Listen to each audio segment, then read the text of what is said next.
विकास अधिकारी महोदया, मंच पर उपस्थित ब्लॉक प्रमुख महोदय जो आज प्रतिनिधित्व भी कर रहे हैं, विधायक जी का भी, आपका भी अभिनंदन। इस पूरी संगोष्ठी में जिनका बहुत नेतृत्व रहा है, डीडी हॉर्टिकल्चर साहब, हमारी डीएचओ जिन्होंने बहुत मेहनत से इस पूरे आयोजन को संजोया है, डीडी एग्रीकल्चर साहब, यहाँ पर उपस्थित सभी विशेषज्ञगण, एलाइड कृषि विभाग के सभी सम्मानित अधिकारीगण, मीडिया से उपस्थित बंधुगण और आज का दिवस जिनके लिए समर्पित है, इस उद्यान गोष्ठी के लिए जो आगंतुक हैं, जो दूर दूर अंचलों से आए हैं, मैं देख रही हूँ बेलसर, तरबगंज, वजीरगंज, वैसे तरबगंज तहसील छाई हुई है आज, तो आप सब आगंतुकों का बहुत हृदय से अभिनंदन करती हूँ और इस सुंदर गोष्ठी के आयोजन के लिए यहाँ के आयोजनकर्ताओं को भी अपनी शुभकामनाएं निर्गत करती हूँ इस मंच से। अभी हम लोगों ने एक छोटी सी चीज़ देखी कि किस तरीके से एक पहल, एक सोच जो यहाँ पर डीएचओ महोदया हैं, उन्होंने जब यहाँ इस परिसर के बारे में सोच को रखा कि सबसे पहले मैं अपने जो कार्य क्षेत्र है, जहाँ पर बैठे मेरे साथ के लोग हैं, अधिकारी कर्मचारी हैं, उनको एक सोच से बांध सकूं, उसका एक बहुत बेहतरीन उदाहरण हम लोगों ने देखा। ऐसे सभी मालीगण जिनको आज यहाँ पर सम्मानित किया गया है, आपके माध्यम से आप लोग उस सोच का हिस्सा बने और ये जानकर के मुझे बहुत असीम खुशी हो रही है कि एक सैक्रिफाइस का जो एंगल है, जैसे आपने अपनी छुट्टियों के बारे में भी नहीं सोचा और आप लोग जुट गए, इस बाबत में एक बार आप सबसे आह्वान करूंगी कि उनका जोरदार तालियों से सम्मान करें। हमारी तमाम विभाग की जो योजनाएं हैं, उनके संचालन में जो हमारी कटिंग एज पर जो इकाइयां होती हैं, जो सबसे निचले स्तर पर काम करती हैं, अगर वो अनुशासन में आ जाएं, वो उस बात को जो यहाँ पे वैज्ञानिक विशेषज्ञ या विभागाध्यक्ष बता रहे हैं, उस बात को आत्मसात, योजनाओं का सफल संचालन किसी भी दशा में पूरी तरह से सार्थक रूप से हो सकता है। आज जैसा कि इतनी सुंदर झलकी और एग्जीबिशन में मैं देख पा रही थी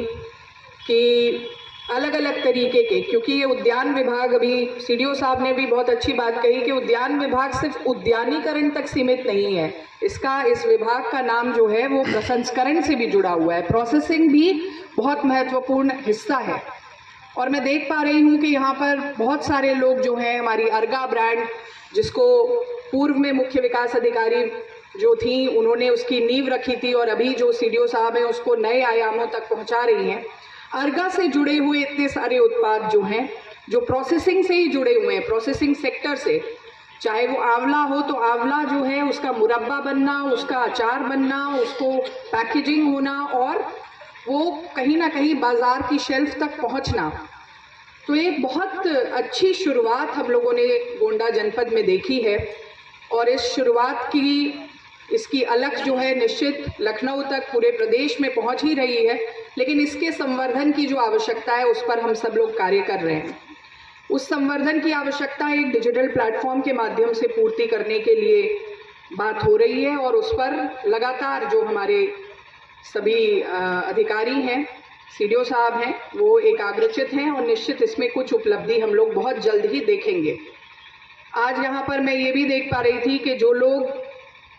अपने प्रस्तुतिकरण लेकर आए हैं, जो चीज़ों को लेकर आए हैं, जिस प्रकार की तकनीक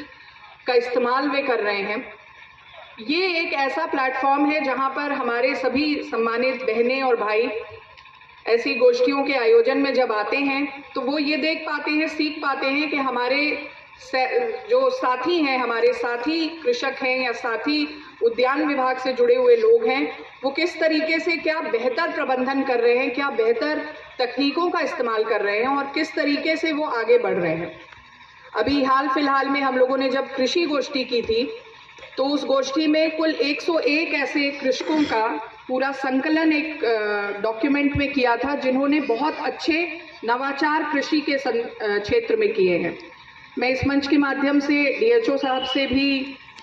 अपेक्षा करूंगी, आग्रह करूंगी कि आप अपने यहाँ पर जो आपके उद्यानीकरण से जुड़े हुए जितनी सारी प्रतिभाएं आज हम लोग देख पा रहे हैं, कई लोगों ने अपने विचार भी यहाँ व्यक्त किए, उनका भी एक संकलन बनाएं और इस संकलन को हम लोग रेप्लिकेबल प्रैक्टिस के रूप में रखें। उनकी प्रैक्टिस से लोग एक तो हम शासन को भी अवगत करा सके कि गोंडा जनपद में भी आपके पास भी निश्चित 101 लोग मिल ही जाएंगे,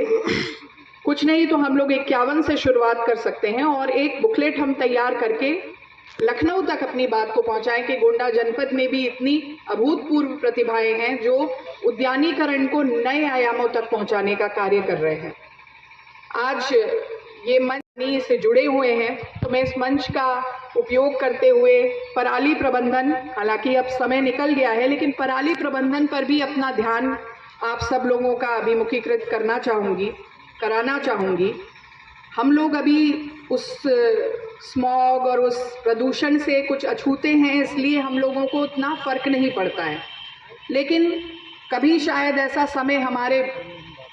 बाल गोपालों को, हमारे जो भविष्य में आने वाली जो जनरेशन्स हैं, उन्हें ना देखना पड़े।